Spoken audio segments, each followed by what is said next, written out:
Assalamualaikum warahmatullahi wabarakatuh. Perkenalkan, nama saya Yuni Sopianti. Di sini saya dari kelas 2A S1 Keperawatan. Nah, di sini saya akan menjelaskan sedikit tentang apa itu anosmia, khususnya pada orang dengan penderita COVID-19. Nah, setelah ini kita akan mengulas dulu sekilas tentang COVID-19. Jadi, COVID-19 ini adalah virus yang memang menyerang khususnya pada saluran pernapasan ya.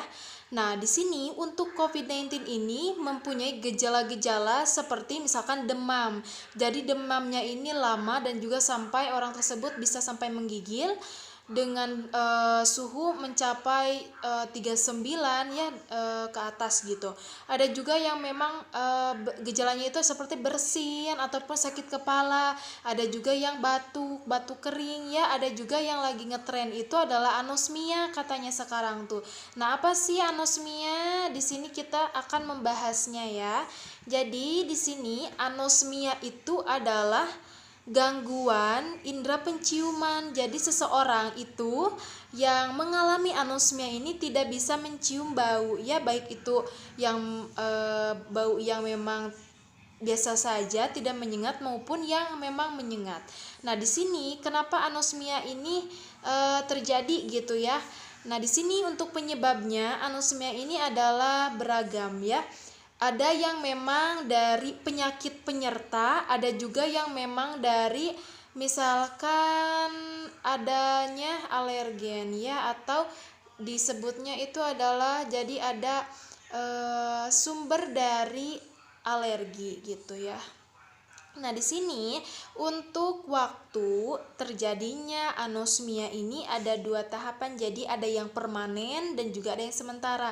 Hal ini disebabkan oleh memang beberapa penyebab yang berbeda.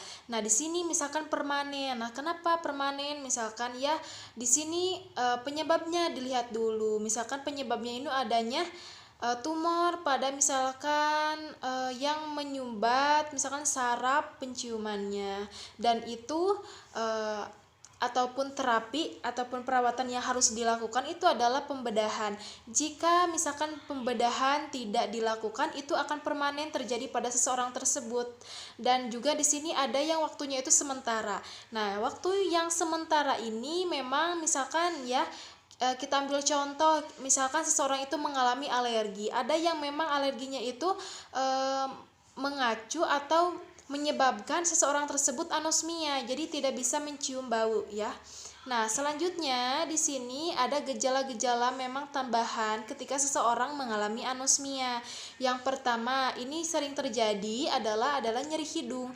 Baik itu misalkan di sini ya, di area-area yang berwarna ini itu adalah area-area sinus. Jadi di daerah situ yang sering terjadi nyeri ya, baik itu misalkan karena dorongan dari banyaknya sinus maupun dari adanya tumor ataupun dari alergi. Ada juga misalkan dari hidungnya tersumbat ya, dari flu ataupun pilek. Nah, selanjutnya di sini untuk kasus anosmia tersebut ya memang kita lihatnya itu penyebabnya, apakah misalkan dari COVID ini yang memang dominan banyak ataupun dari penyakit lain yang dominan banyak. Di sini untuk COVID, penyebab dari COVID ini yang menyebabkan anosmia ini ada 114 pasien dengan 47%, dan juga dari penyakit lainnya selain COVID ini ada 46 pasien dengan presensi 85%. Jadi bisa dilihat memang di sini karena mungkin pada tahun ini sedang maraknya COVID, jadi pasiennya ini lebih banyak dari terdata ini dari pasien COVID ya. Namun dari penyakit lain ini memang cenderung sedikit, yaitu sebanyak 46%. 46 pasiennya dengan presensi 85%. Dari di sini untuk pencegahan, bagaimana sih pencegahan dari anosmia tersebut ya. Di sini anosmia ini pencegahan dari kitanya itu adalah yang pertama adalah menjaga kebersihan diri. Jadi kita jaga dulu kebersihan dirinya.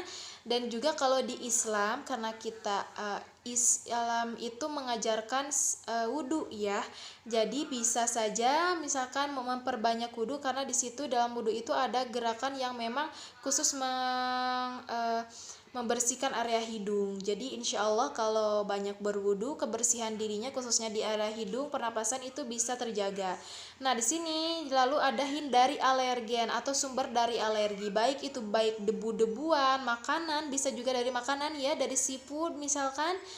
Dan juga misalkan di sini yang terakhir adalah menghentikan kebiasaan buruk, contohnya merokok ya, khususnya merokok kan asapnya kan ada ke pernapasan ya. Jadi ketika kita tahu misalkan kita mengalami anosmia, tidak mencium bau apapun, dan kita misalkan orangnya adalah perokok, jadi dibatasi lah ya. Kalau tidak bisa membatasi ya, kalau tidak bisa langsung stop merokok, jadi batasi saja gitu. Nah di sini selanjutnya slide terakhir, di sini ada waktu terjadinya. Jadi berapa lama sih gitu ya terjadinya anosmia ini? Nah di sini memang beragam ya, untuk yang mengalami anosmia ini sangat beragam. Ada yang memang waktunya itu hanya beberapa hari atau pas 7 hari gitu ya, seminggu. Ada juga yang memang lama gitu, beberapa minggu, bahkan memang tadi juga ada yang memang permanen ya, bagaimana nanti penyebabnya diangkat atau tidaknya.